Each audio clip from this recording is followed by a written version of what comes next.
Sometimes, the most exhausting part of emotional pain is not the sadness itself, but the feeling of becoming slowly disconnected from everything around you, while life continues moving normally. You still wake up every morning, answer people, and go through routines exactly like before, but internally something feels different now, like part of your emotional connection to life quietly faded without warning. And maybe lately, you've noticed that even moments that should feel meaningful no longer affect you the same way they once did. Conversations feel distant, excitement disappears quickly, and even peaceful moments feel strangely empty sometimes. Not because you stopped caring completely, but because emotional exhaustion slowly changes the way the nervous system experiences the world. When the mind spends too long carrying stress, loneliness, disappointment, anxiety, or emotional pressure without enough relief, it eventually begins protecting itself by creating emotional distance from everything. Not as weakness, but as survival. Because remaining emotionally overwhelmed for too long becomes exhausting for the brain itself. And honestly, many people do not even realize this process is happening while it slowly takes over their emotional life. That is what makes emotional disconnection so dangerous sometimes. It arrives quietly, without dramatic breakdowns or obvious warning signs, until one day you simply notice that life feels emotionally quieter than it used to.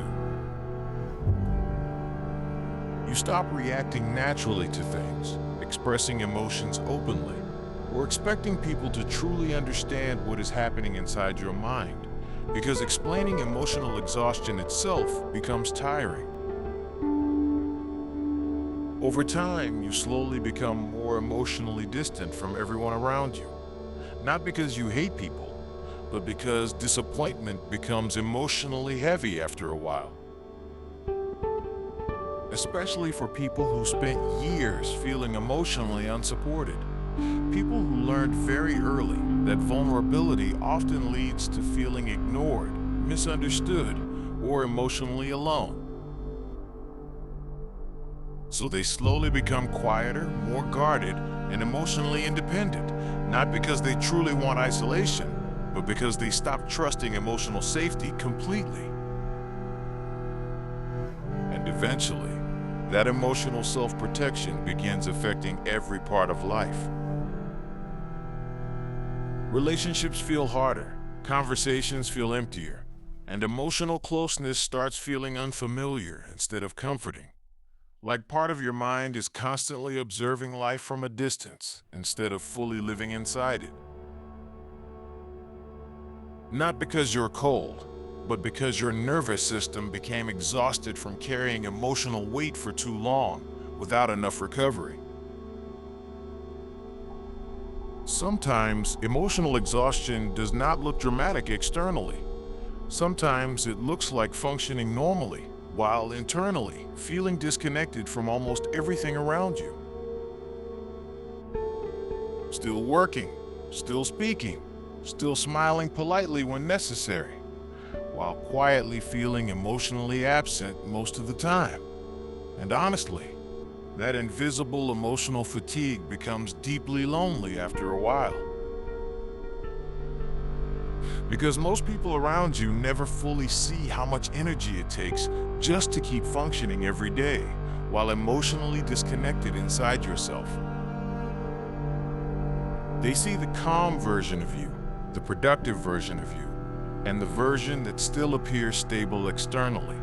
But they do not see the emotional numbness happening underneath everything else. And maybe the hardest part is remembering that you did not always feel this disconnected from life.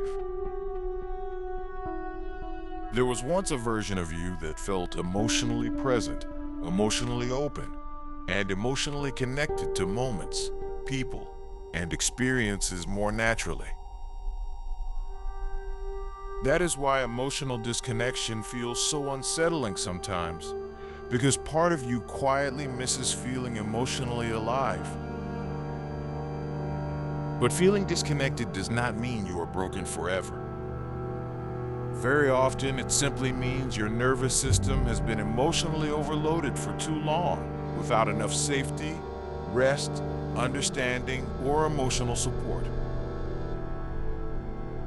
And maybe healing does not begin by forcing yourself to suddenly feel everything again immediately. Maybe healing begins more quietly than that, beginning the moment you finally stop attacking yourself for becoming emotionally numb while trying to survive too much alone. Because emotional disconnection is not always failure. Sometimes it is simply the mind protecting itself the only way it knows how, after carrying emotional exhaustion for far too long.